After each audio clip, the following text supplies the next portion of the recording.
এর কোনো নিয়ন্ত্রণের ব্যবস্থা আমরা দেখছি না। দেশে বা রাজ্যে সরকার আছে, এটা বুঝবার কোনো সুযোগ নাই, কাজ নাই। রেগা বলো, আমরা যেমন ত্রিপুরায় চালু করেছিলাম শহরের জন্য টুয়েব, ভারতবর্ষের অন্য জায়গায় নাই। টুয়েব বলুন, এর বাইরে পূর্ত দপ্তর, বন দপ্তর,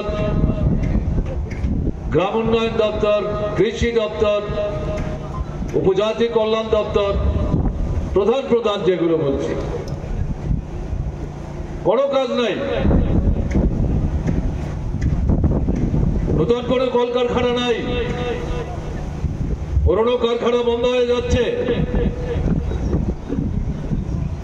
যারা কাজ করছিলেন তারা হয় ছাঁটাই হচ্ছেন অথবা বাতিল হয়ে যাচ্ছে।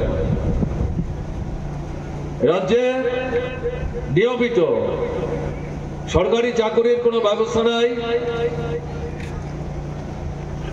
চুক্তিবদ্ধভাবে কয়েক মাসের জন্য